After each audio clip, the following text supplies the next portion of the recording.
Hey everybody, this is Antoinette Crosby, right back at you with the time to chill, and we're doing another movie review. I'm here with my friend Scotty. Yeah. Hey, he called me, he was like, man, we gotta go see this movie. It's off the chain, but first you gotta listen to the soundtrack. Look, I'm telling you, I listened to the soundtrack. I was right back in the 80s and 90s. Like I was back when government cheese was accepted and loved and everybody's macaroni and cheese, you understand me? So listen, first we want to start off, I want to say that this movie was written and produced by two women, okay? Lena Waithe, I'm so bad with names, and Melina Masauskis, I don't know. Sorry, Melina. Okay, it's just that tongue a little big. But these black women are beautiful. Do you understand me? These are some beautiful women. And they came up with this movie. I thought I was going to be excited. I thought I was going to be like super excited, like, yeah. I'm sad. Why? I'm sad because I wanted it to be some black superheroes. I wanted them to. Oh, we want to just tell you right now, disclaimer. It's old anyway, so I know you guys have seen it. But if you haven't, we talking about the whole movie. Like we're telling everything that we saw and how we feel. So if you don't want to know about it, please turn this off because this is not for you. But I was sad because I wanted the black people to win at the end. I wanted them to sail away like every other movie that gets credits. They get away, and I was sad. Okay, so take me back. Well, for me, I think it was a black love story in all aspects in regards to the struggle of two people trying to, under fucked up circumstances, came together as one unit. And by doing so, at first, especially the male started to become very timid. Started to become. Well, okay, he was timid. So, he was timid, but the female was strong. Okay. Right? So let's take it from the beginning. They're in a diner. They're eating. Yes. The woman is the lawyer. The man work at Costco. She's sitting beside. They're sitting opposites. She's snooty. She black. She's snooty. She just called him because she didn't want to be alone. You know what I'm saying? So. He's telling her about, she being real funky too. I was like, this little wench. I didn't like her at first. I was like, she a wench and she's snooty. She don't, just because she a lawyer, she don't have to be that funky. Yeah. And then they yeah, right? And then I know you have to be professional, but you went home. Yeah. So they leave, they get in the car. She's bossy, okay? The man, he's praying over his food. Yes. And she turned away. That shocked me because mostly when I see black women, they're praying and the man isn't. So I like that fact. And his license plate, what was his license plate? Trust God. Trust God, right? Yeah. So they get pulled over and the police is a straight up ding dong. He acting a fool. And that's when you say he was timid. He was like, okay, it's gonna be okay. And she was strong with it. I think she the one got them in trouble. Because when that police had him down on the ground, the police searched him for no reasons, got him out the car. Yeah. Then he lied and said that it was possible DUI. They swerved because he grabbed the phone from her because she was being too bossy. Yeah. So he lied and he came back, then he searched the car and she got out. At this point, she's a lawyer, so she knows what's going on. She's like, blah, blah, blah, blah, blah, blah, blah. He like, get in the car. He shoot her. The police shoot her while he got the man down on the ground. And it's on. I thought that he was going to be the one in charge. Who, the man? Yes. Okay, he was in charge, but he was more timid about that until she brought it out of him when she sat there when they was driving in the truck and said, "Look, you could do this," and in regards to him going in that gas station, and she pumped him up. It wasn't so much that she pumped him up, that she sit there and she gave him the confidence. That's what I mean, pumped up. She gave him this confidence, like you can go in there, do your thing. You take me. And after that, what did he do? Especially when he said, I'm making an executive decision in regards to what we're doing and what we're doing. He did. And from there, what she said. Okay. It wasn't, okay, would you know she was a strong woman? Which, you know, it wasn't about her being very submissive, all right? Because in regards to her background and the way she grew up in life, she had to be that way. All right, because a male figure wasn't in her life. All right. It was her mom that she talked about, and her uncle. That was the male figure in her life that taught her a lot of things in regards to for her to be aggressive, and in regards to her tackling on and taking on the world, because she didn't believe in God because she believed in herself. Okay. That's what it was. She didn't believe because a lot of things that took place in her life. She said she believed of who? She believed in herself. Okay, so she believing in herself. They gone.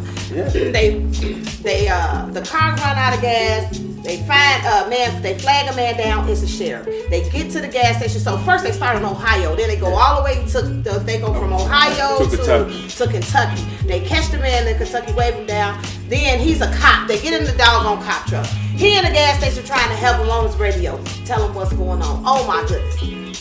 So they have to trunk him, take him back to the car, trunk him. So they gone. So they now they at the food place. Yes. Down, where were they? Down there? They were down south by this time. They was in, I believe. I don't know. No, they were still in Kentucky because they had the truck. Right. So they hit a black man. They hit this black man on accident. Yes. And he was happy that they hit him because he was like, man, I'm glad y'all did that. So now what they have done is circulated through the world. Now it's on the news. It's on the newspapers. And the black people are loving this. They giving black people hope because now, and they find out that the cop ended up killing somebody 2 years ago for the that. same thing that he said he pulled someone over and he got acquitted of the charges. And I'm talking about the whole demographic of the film, the different narratives of the film. It brought in a lot of truth in regards to our society, in regards to what is going on in our communities today. How we become numb to a lot of things that goes on. We do. Because we literally live there every day, so we become numb to it. And then when certain things that has taken place in life, all of a sudden you want to sit here and speak out. No, you knew about this all the time. Why in the hell you didn't say nothing? Because they be scared. Like you said, they want to assimilate. They want to be in society, and it shows that no, we're not in society. But throughout this movie, I noticed that the deeper they got down south, the more home you felt. The more they loved on each other. Like people knew who they were and still gave them passes. They especially in the bar. In the little juke joint. When they got to a juke joint. Yes. And he was like, I just want to take you for a dance. So they get in there and get into the dance, and everybody knows them. They give them their drinks for free, and by the end of their dance, they but nobody never spoke on it. No, but they gave them. They let them know they know who they was. In regards to solidarity, in regards to acknowledging, hey, brother, my sister, hey, we know what's going on, and we got you. I'm talking, we got you. Yeah, with no pictures taken, no coming up to you, dapping, none of that stuff. It was just the signals alone that let them know that, hey, man, what's understood don't need to be explained. Exactly. And that is that man, we need to get back to that. I miss that. But so they get out of there, they driving, and on this adventure they're getting to know each other. They're getting to know each other's differences, and they start falling in love with each other, right? Yes. And so their uncle hooked them up. The uncle was my man. The uncle was a pimp. The uncle was my man. So he gave them a car. What kind of car was that they were driving? It was Catalina. So they had a Catalina on some rims. Oh my goodness. But the deeper they got down south, to me it felt like we loved each other more. Like the less that we had, the more we had each other. And that's all we had. Because regardless of what, like you say earlier, in regards to us as a people start to become assimilated, you know what I'm saying, into the norm of what is going on. Because a lot of us that have moved from the South, our families have moved from the South, you know what I'm saying, up to the cities there, Chicago, things like that. Then after that, over the years, things started to becoming, stressed out, and people started losing that solidarity, that camaraderie. Exactly, because look, once Big Mama died, once Papa passed away, I'm talking about when things started to go for the worse in regards to the drug epidemic and things like that. And plus on top of that, when the government started to sit there and tell you, hey, oh, by the way, you can't spank your kids or you going to jail. Oh, by the way, oh, he can't live here because you on Section 8. But these are the father of my kid. Oh, y'all ain't married, he got to go. Yeah. The system really did tear our family unit apart. And so that was the one thing that I loved about the movie. It drew you close into like loving yourself. And they was getting passes, like whole passes. And even What he said? What he say? When they was there, she was like, well, good luck. He said he don't believe in luck. He believed in destiny and blessings, and that's the thing. He had when he had his license plates in regards to trusting God, he believed in that to the point where I'm talking about from the beginning to the end. And guess what happened to her? It rubbed off on her because she started praying with him. Exactly. And she started believing having the same faith without even having a conversation because they never had a conversation through the whole movie. In regards to God. She adapted his mannerisms. Because, like I said, men us as black men have to go back to what we know. And a lot of us don't know that because they've never been introduced to that. In regards to leading, in regards to standing up, being responsible, taking accountability. You know what I'm saying? But then too, I don't mean to cut you off, as far as the women. Yeah. She was strong. Yeah. But we still need to learn how to motivate our men with kind words and not with, she ain't never holler at him, she ain't never call him out his name. And never she said respected him. Respected him, never talked about him. She stood up, but she respected him in a way where she allowed him, baby, I'm strong. But hey, I'm allowed you to sit here and take lead. And she basically, he's like, okay. Hey. And it wasn't nothing like I see today with our women. Nothing. And same way with the men, because it's like this. A lot of women that would sit there, and give a man leeway, all right, and then they give the wrong man the leeway. Yeah. You see what I'm saying? Yeah. But when a real man come along, we confused because we done already been because you done dealt with dealt with a knucklehead. But yet, when a real man come along and be like, okay, hey, this is about this. Either he too mean, he too aggressive, and everything like that. No, the reason why you say he aggressive because you too busy worried about or was dealing with this old passive, you know what I'm saying, cat that you was dealing with in the first place. Yes. Got it. You know what I'm saying? In regards of him being the male figure in the house or the man and things like that. So, but when a real man come along, it's not about aggression. It's about him standing on his principle and what he know on the inside of him. And she could depend on him. On him. She trusted him. But they didn't really have a choice though either too. They had to trust each other. But look, check this out. That situation there, which you know it was a forced situation. Yeah. It was a forced situation where they had to both come together under different circumstances. Yeah. But they made it work. They did. They made it work. It was the same circumstance that they killed that man. I know that, but that's what I'm saying. It was a forced situation where both of them had to come together. So here's the thing too. What I wanted to say. They had the footage. You can clearly see what happened. But and they didn't believe in the system. And she was a lawyer. And she was a lawyer. And she was like, no, let's run, let's go. And she was an attorney. She knows the law. Yeah, and she knew right then and there, hey, regardless of what we say, how we gonna say, even they got video of it. Hey, they is not finna believe us. Let's go. And that's sad. That's real sad in a world where our people really think that we equal. But this the reality. She knew that we are not equal regardless. But the people stood with them. Even a black police officer let him go. Yeah. Like he couldn't. I think because the white officer called him boy. Yeah. So he really realized that it's racism. Even if this is your partner, he still feel like you less than him by talking to him with disrespect. So when he opened up that garage and seen him in there, he was like, "Oh, get out the back. I ain't even tripping because this is what they think of us anyway." So they get down there. The people that hooked them up with the connect, they get to the connect. The connect get them to the plane where they about to go, and the police showed up. Okay, they had how much was it? It was $50,000. No, $250,000 on a piece. So that's on their head. $500,000 on their head. On their head, and the thing is, this is nothing new to us people. That our own people sell us out. I don't know why I'm shocked. But look.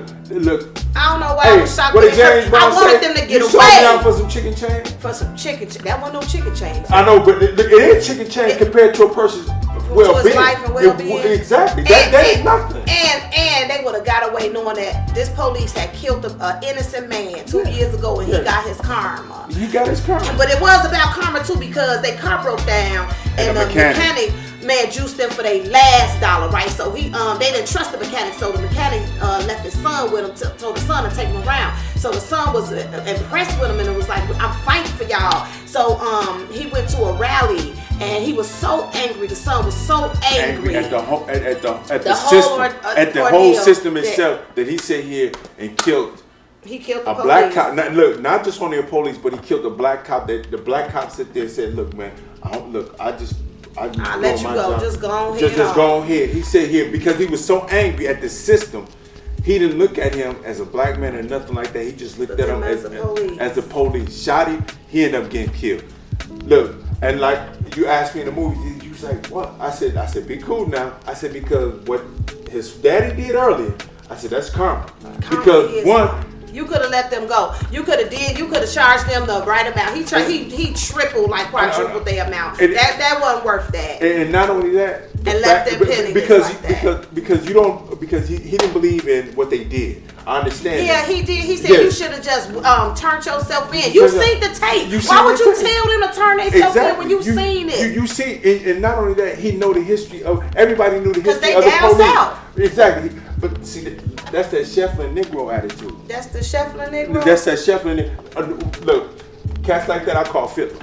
That's what you call Fiddler. Fiddler on the roof? No, Fiddler. Just Fiddler, period. No, Fiddler from Roots. Oh, right? Fiddler from Roots. Yeah. Okay, I done forgot. You know, he telling, you know, and that's the thing. It's too many fiddlers in our society, in our community, where they sit there and try to sit here and talk about it. But one thing about it, they'll talk about it, but they really not about it. Because when the shit really hit the fan, guess what? They running for the hills. They was, but his dad stuck with him though. He let the police get his mom. He didn't let him get his son.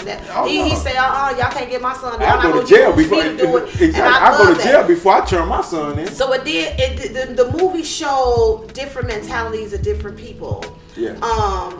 I really wanted them to win. I wanted them to get away because I felt like they were innocent. I felt like I'm gonna tell you something.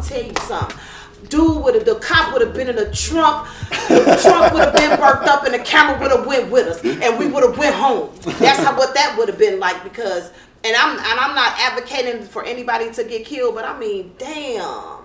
When are we gonna stand up for each other? When are we gonna value our lives? Our lives are important. Everybody's lives are important, but black men, I just want to say black men, I love you. You are important. You are special. You are smart and beautiful and everything. The black people look so beautiful. The color was beautiful. Everything. Everything. The music was so smooth. The soundtrack was so on point. You got to get the soundtrack. You have to get the soundtrack. It was so on point. So what was the message? The message for me was in regards to black love, in regards to us wishing though we don't agree with each other, we still live among each other. And still respect each other. And still respect each other. Because in the end, when he sat there and said, when she asked him, hey, always hold my hand. Wishing though she took that shot. Oh, yeah. He sit there and they kept telling him to bow down. And see, that's the thing. He did. He had formed such a bond. He said, and it was in the movie. It was just like he was speaking, but there were no words, and she was They were communicating with each other without any words. And it was like what was understood didn't need to be explained, and they wanted the same thing, but they were saying it differently. And she did. She said, he said, just don't. I want somebody to hold my hand, and she was like, I want somebody to hold my hand while I will heal my scars. Y'all got to go see this movie. Yeah. I swear this would be under Love Jones and other what's the basketball Love and Basketball. Yeah. And this was one of those movies about unity and coming to understanding and having communication. Yeah, having communication, and I loved it. So I say 5 stars. What you give it? I give it 6. Hey, for real. Hey, I done seen it 3 times. And that's right. And this is my 3rd time seeing it, and I'm constantly listening to the soundtrack. The soundtrack is on point. Look, for the past couple weeks, that's all I've been listening to is the soundtrack of this movie, because it really hits all points. At the beginning of the soundtrack, though, I didn't get that. But you know what? I didn't get it. I did.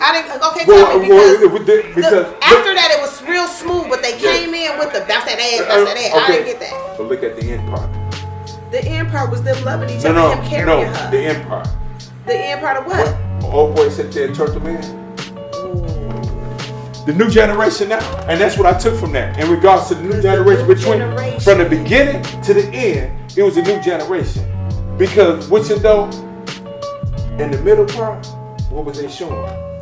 A lot of the old stuff, a old lot of things that we missed. A lot of loyalty, a lot of unity and respect. togetherness and respect is what's lost. But you said in the beginning, it was all that that's that ass fucking boy, and then at the end, the turned them in. And I hate to use the N word, but I use the N word because of his actions. Because he was thinking about himself. He was very selfish. He didn't care nothing about the cause. And I don't really like to use the N word, but I just feel like that was a mentality that he had. Like he didn't care about nothing. You could be white or any other color and act like that. Really, to me. Exactly. I'm saying the same way because why would you sit here and I'm talking about why would you hand them over when you know these people was innocent? Look, that's the same way every day in life. When we sit here and walk down the street, some innocent child is being shot. Because of what? Because of some selfish shit that took place. Yeah. You know what I'm saying? Same way. I'm talking about in order for us to sit here and go back to what we know in our spirit. Okay. Not just a lot of us done heard about or grew up with, but what we know in our spirit. Yeah. In regards to us coming together, in regards to us to start to heal. Because it's like this. If you can never heal what you can't reveal. So people sit there and talk that talk, but all along, man, we got to be transparent with each other. You go and talk to them, lay on their couch, pop their pills, do all this other stuff, be transparent with them. Matter of fact, a bunch of y'all even go out of town. Yeah, that's him, Your Honor. You know what I'm saying? And point blank and be transparent about the bullshit. But yeah, when it comes to us healing as a community, why can't we do that? Okay, so you want to get back to the healing and the love. Exactly. That's the only way that things gonna change. Okay, well, hey, we all talk about change, and that's the only way things gonna change. We're gonna bleep that N word out because I got upset, but I just want to say that I love these two ladies for making this movie for us, and it helped me to understand that black love is so beautiful, and that we need to start coming together. And I give this movie 5 stars, and I suggest that you all go and see it, go buy it, put it in your movie arsenal, because Queen and Slim was everything. Yes, this is Antoinette Crosby and my friend Scott, and I want to tell you, love yourself first, so who else will? This is Time to Chill, Antoinette Crosby, and we out.